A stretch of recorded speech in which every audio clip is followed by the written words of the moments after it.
boy and his sister. This boy's name was called Iraqw. One day, the boy and the girl left the village and they went into the forest to hunt for butterflies. They chased the butterflies in the fields.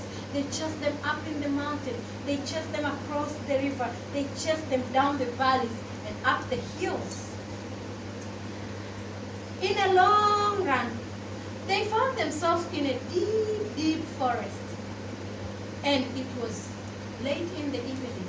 The sun was setting and the darkness was falling on the ground. These children were so scared.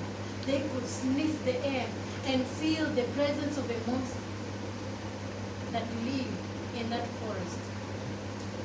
To guard themselves and keep themselves safe because they cannot go back home, they climbed up the mountain. Let's climb the mountain, climb the mountain, climb the mountain, climb the mountain. They went to the top branches. They felt that they were safe. Little did they know that their amaze, the monster, the ogre that used to live in that forest, could hear and smell them. And this monster came in a form of an old woman. She walked towards the tree and she said sweetly, "Little children, what are you doing in the middle of the forest at this time?"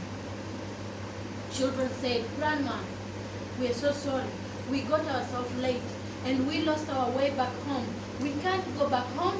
We don't feel safe, so we decided to climb up the mountain." She said, "Oh, in this cold season, you need to come down the tree so I can take you back home. I have prepared a soup and a hot chocolate drink for you to drink." Iraqw was very clever. He knew the tricks of a monster and he wanted to trick her back. He said, "Grandmama, we can't get down the tree. We have tried several times. The tree is too slippery and we are scared to fall down. What if you climb up the tree and help us climb the tree, down the tree?" So the old woman was convinced, but it was all Iraqw's trickery. She went into the bushes and she collected vines, and she did as she was told.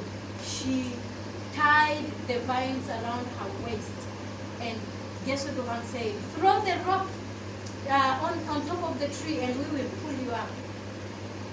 The old woman, the monster, she was already salivating because she could see these yummiest, scrumptious children she could eat right in a minute. And she threw the rope up the tree. Iraqw and his sister tried to pull the rope, but Iraqw had to show a sign, "We have to make a further." So they pulled the rope at the middle of the tree. Iraqw and his sister dropped the monster and she fell on the ground with a thud. And she said, "Ouch, my waist! Oh, you children, you have broken my waist." And he said, I'm so sorry, Grandmama. The rope just slipped off our fingers. We will try and we will do better this time around. She said, "Please be gentle, be nice, children." Okay, so she threw the rope once again and the children tried to pull the rope.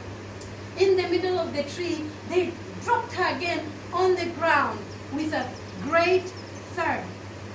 And she said, "Ouch, you children, you have broken my legs." They said, I'm so sorry, Grandma, I'm so sorry. This time around, we will do better." So she threw the rope up the tree and they pulled in the middle of the tree. They dropped her down again. They did this over and over and over again. At last, the monster felt tired.